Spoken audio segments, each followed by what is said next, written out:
Hello friend, welcome to share market live. मैं हूं सागर और आज के वीडियो में मैं आपसे बात करने वाला हूं एचडीएफसी बैंक के स्टॉक के बारे में। जिस तरीके से पिछले 2-3 दिनों से 4 दिनों से आपको एचडीएफसी बैंक के स्टॉक में जबरदस्त तेजी देखने को मिली, आज फाइनली स्टॉक ने जो है अपना सिंपल मूविंग एवरेज 200 डीएमए का जो है उसके ऊपर जाके आज क्लोजिंग दी और 1100 रुपए के ऊपर जो है स्टॉक की क्लोजिंग आती हुई दिखाई दी है। तो दोस्तों, आपको पहले से समझ आ गया होगा कि H D F C bank जो है वो किस तरीके का स्टॉक है, वो कितना जबरदस्त रिटर्न देने के लिए मादा रखता है।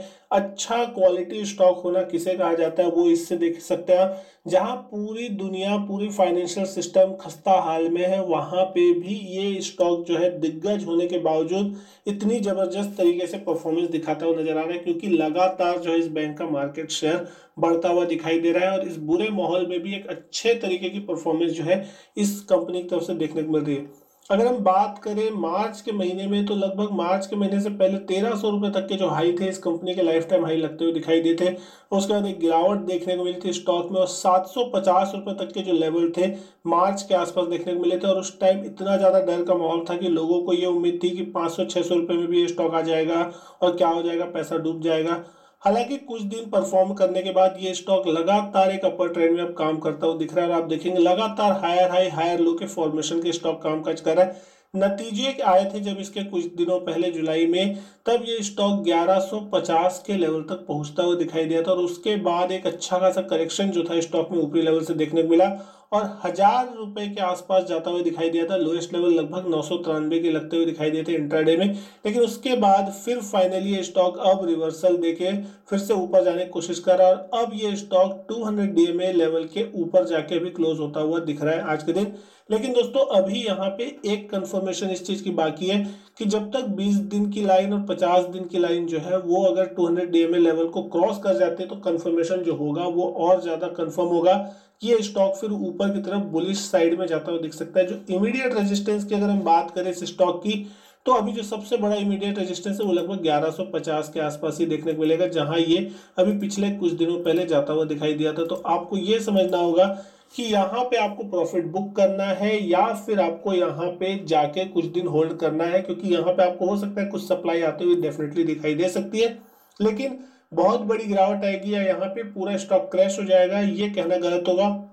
2-4-5% ऊपर नीचे स्टॉक होता रहता है, 1150 से फिर 1100 आ जाएगा। तो वो एक ट्रेडिंग बाउंस, ट्रेडिंग गिरावट हो सकती है। लेकिन अगर आप एक लॉन्ग टर्म के इन्वेस्टर हैं तो आप समझ सकते हैं, आप इसके लॉन्ग टर्म चार्ट को भी देखेंगे तो आप समझ जाएंगे कि कितना बेहतरीन रिटर्न जो है इस स्टॉक ने लॉन्ग टर्म में बना के दिया है। कहीं पे भी आपको इतनी बड़ी गिरावट नहीं दिखेगी सन 2008 से पहले, जबकि ये गिरावट 2008 में आपको देखने को मिली थी। तब ये स्टॉक लगभग 40-50% तक करेक्ट होता हुआ दिखा था, लेकिन उसके बाद से कहीं पे भी ऐसी बड़ी गिरावट जो थी इस स्टॉक में नहीं थी और फाइनली इस बार मार्च में ये गिरावट जो थी आपको देखने को मिली और एक बेहतरीन मौका था सभी के पास यहाँ पे इन्वेस्टमेंट अपॉर्चुनिटी लेने का। और अब फाइनली ये स्टॉक फिर से रिवर्सल के संकेत दे रहा है। कहीं ना कहीं जिस तरीके से बैंक निफ्टी में एक अच्छी खासी जो है रिवर्सल आती हुई दिख रही है 23,000 के पार निकलने की कोशिश, तो आप देखेंगे कि एचडीएफसी बैंक जो है उस रैली को लीड करता हुआ दिख रहा है। प्राइवेट बैंक में आज आपने देखा Kotak bank, HDFC bank, ICICI bank की तरफ से लीड आता हुआ दिखाई दिया और एचडीएफसी बैंक जो है अब आपको फाइनली अच्छी खासी लीड के साथ कामकाज करता हुआ दिखाई देगा। यहाँ पे 2-3 चीजें इंपॉर्टेंट देखने वाली है कि आरएसआई का जो लेवल चलता हुआ दिख रहा है वो अभी भी कहीं ना कहीं 62 के आसपास का है और यहाँ से अच्छा खासा तेजी आपको देखने को मिल सकता है, क्योंकि अभी भी ये किसी प्रकार से ओवरबॉट जोन में नहीं कहा जा सकता। और जिस तरीके से यहाँ टारगेट बनते हुए दिख रहे हैं 1150 का लेवल एक बार निकल जाएगा, आपको 1200 से 1250 रुपए तक के इमीडिएट टारगेट जो है इस स्टॉक में देखने को मिलेंगे। अगर बैंक निफ्टी में आपको ब्रेकआउट देखने को मिला, बैंक निफ्टी का 24-25 हजार तरफ जाने की कोशिश करेगा, डेफिनेटली ये स्टॉक यहाँ से और 100-125 पॉइंट की तेजी आसानी से दिखा सकता है। वहीं अगर हम बात करते हैं एमएसीडी पे, तो दोस्तों एमएसीडी पे एक बहुत ही बेहतरीन तरीके से जो बुलिश क्रॉस ओवर है वो आपको देखने को मिलेगा। पिछले कुछ दिनों में जो गिरावट देखने को मिली तो उसके बाद अब फाइनली जो है एमएसीडी लाइन वो सिग्नल लाइन के अपर साइड में जाने की कोशिश कर रही है क्रॉस ओवर दे के, जो कि एक पॉजिटिव संकेत है कि यहाँ पे जो तेजी है फिर से बढ़ती हुई दिखाई दे सकती है। बैंकिंग सेक्टर का दिग्गज स्टॉक है और अभी भी उस लेवल की तेजी यहाँ पे देखने को नहीं मिली है जितना कि बाकी सेक्टर में देखने को मिली है। तो कहीं ना कहीं ये स्टॉक जो है अब आपके लिए आगे चल के बहुत ही बेहतरीन रिटर्न जनरेट कर सकता है। अगर आपका व्यू लॉन्ग टर्म का है तब तो ये आपके स्टॉक पोर्टफोलियो में हमेशा के लिए होना चाहिए, लेकिन अगर आप एक ट्रेडिंग के मूव के लिए भी कामकाज कर रहे हैं तो कहीं ना कहीं एक अच्छा खासा ट्रेडिंग जो मूव है वो आपको यहाँ पे देखने को मिल सकता है। वहीं अगर बात करें आज के स्टॉक परफॉर्मेंस की तो दोस्तों जैसे ही 1100 के ऊपर निकला और 200 डीएमए का लेवल पार होता हुआ दिखाई दिया तो एक अच्छी खासी जो बाइंग है वो है स्टॉक में देखने को मिली। 1114 के आसपास क्लोजिंग आती हुई दिखाई दी थी। लगभग दिन का हाईएस्ट लेवल जो था लगभग 1123 के आसपास लगता हुआ दिखाई दिया। 1085 आज के दिन का लो था और क्लोजिंग जो हुई 1117 के आसपास होती हुई दिखाई दी। वॉल्यूम जो था जबरदस्त होते हुए दिखाई दे यहाँ पे 1,83,00,000 शेयरों की, तो बहुत ही जबरदस्त वॉल्यूम के साथ यहाँ पे बाइंग होती हुई दिखाई दी। पूरे दिन भर यहाँ स्टॉक में किसी प्रकार का कोई करेक्शन नहीं देखने को मिला, ये सबसे इंपॉर्टेंट बात थी। नहीं तो इस स्टॉक में आपको पूरे दिन भर का अगर आप चार्ट देखेंगे कहीं पे भी आपको ½ % का भी करेक्शन ढंग से देखने को नहीं मिलेगा। दोस्तों बहुत ही जबरदस्त तरीके से सस्टेनेबल जो बाइंग थी दिन भर कहीं ना कहीं चलती हुई दिखाई दी। तो बड़े प्लेयर्स की तरफ से एंट्री लेते हुए दिखाई दे सकते हैं, हो सकता है। और ट्रेडेड वैल्यू की अगर बात करें 2045 करोड़ का जो टोटल टर्नओवर था आज के दिन यहाँ तो दिखाई दिया। फ्री फ्लोट मार्केट कैप इसका लगभग 4,70,000 करोड़ के आसपास का है।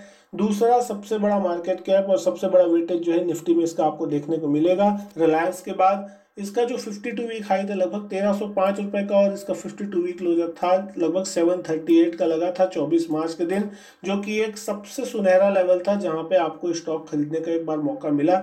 लेकिन अब जितने लोगों ने खरीदा वो उनकी खुशकिस्मती। लेकिन आज के दिन अगर डिलीवरी पोजीशन की बात करें कितनी जबरदस्त पोजीशन यहाँ बनाई गई है तो आप देखेंगे साथ ही साथ 1,83,00,000 शेयरों के जो वॉल्यूम देखने को मिले इसमें 77,81,000 शेयरों की बड़ी डिलीवरी जो है उठाई गई। ऑलमोस्ट 42% का जो है आपको डिलीवरी परसेंटेज दिखेगा। तो एक अच्छा खासा कहा जाएगा डिलीवरी परसेंटेज 42%, क्योंकि यहाँ वॉल्यूम जो है अच्छे खासे होते दिखाई दिए। लगभग 77 लाख शेयरों के टोटल कभी जो एवरेज वॉल्यूम हुआ करते थे वो यहाँ पे अब डिलीवरेबल क्वांटिटी के रूप में उठाए जा रहे हैं। तो कहीं ना कहीं बहुत ही बेहतरीन तरीके की आपको डिलीवरी देखने को मिलेगी और हो सकता है ये आपको आगे चल के कंटिन्यू होती हुई दिखाई दे तेजी। लेकिन अब बात कर ले यहाँ पे कुछ अदर कंपनी इंफॉर्मेशन और हिस्टोरिकल डेटा की, तो आपको देखने को मिलेगा कि इतने बेहतरीन और इतने कमजोर माहौल में जिस तरीके से कोविड-19 का पूरा पिछला क्वार्टर था Q1 का, उसके बावजूद भी कंपनी ने शानदार नतीजे जो थे वो पेश किए थे। जून क्वार्टर में लगभग जो नेट प्रॉफिट था वो था 6,658 करोड़ का। उसके पहले मार्च क्वार्टर में भी लगभग 6,927 करोड़ का प्रॉफिट था। कंपनी की तरफ से लगातार जो है अच्छे रिजल्ट पेश किए जा रहे हैं। जो शेयर होल्डिंग पैटर्न में भी आप नजर डालेंगे तो शेयर होल्डिंग पैटर्न भी इसका जबरदस्त है। लगभग 26% हिस्सेदारी जो है प्रोमोटर ग्रुप की लगभग देखने को मिलेगी। पब्लिक के पास ऑलमोस्ट 73.86% हिस्सा है, जिसमें से FIIs, DIS और जनरल पब्लिक का हिस्सा आता है। तो दोस्तों एक बेहतरीन कंपनी है, अच्छा फंडामेंटल। और अब इनके जो नए MD CEO का भी ऐलान हो चुका है। तो वो जो तलवार लटकी थी कि आखिर वो कौन व्यक्ति होंगे जो कि इस कंपनी के MD और CEO बनेंगे, क्या वो कोई बाहर से आएंगे या इंटरनल व्यक्ति होंगे, तो अब ये सारी जो डाउट थी वो भी अब क्लियर होते हुए दिखाई दिए। तो अब जो बैंक का भविष्य है वो सुनहरे भविष्य हाथों में है। और अभी भी कहा गया है बैंक के जो MD आदित्य पुरी ने इसकी यहाँ पे HDFC बैंक का अच्छा समय अभी आना बाकी है, यानी कि आप समझ सकते हैं कि और भी बेटर टाइम जो है वो आता हुआ दिख सकता है आपको यहाँ पे। क्योंकि भारत की जनसंख्या 130 करोड़ है और उसके मुताबिक अगर आप देखेंगे तो अभी भी बहुत ज़्यादा ग्रोथ जो है भारत में बाकी है। हालांकि जिस तरीके से भी कोविड-19 का इम्पैक्ट होता हुआ दिख रहा है, पूरे फाइनेंशियल इनस्टेबिलिटी जो है आज सभी तरफ से देखने को मिल रही है, तो उसका कुछ ना कुछ इम्पैक्ट जो है बैंक के ऊपर होता हुआ डेफिनेटली दिख रहा है। लेकिन उस कंडीशन से बाहर निकलने की हिम्मत भी जिसके अंदर है वो आगे चल के बेहतरीन परफॉर्मेंस दे सकता है। और वो जो मादा है वो HDFC बैंक में बहुत आसानी से देखने को आपको मिल सकता है। तो दोस्तों मैं उम्मीद करता हूँ आपको वीडियो जो है पसंद आई होगी। अगर अच्छी लगी हो तो वीडियो लाइक कीजिएगा, शेयर कीजिएगा दोस्तों के साथ। चैनल सब्सक्राइब नहीं किया तो चैनल भी सब्सक्राइब जरूर कीजिएगा। इसी तरीके की और भी वीडियो मैं आपके लिए लाता रहूंगा। मैं आपसे मिलता हूं अपने नेक्स्ट वीडियो में, तब तक के लिए good bye and thank you.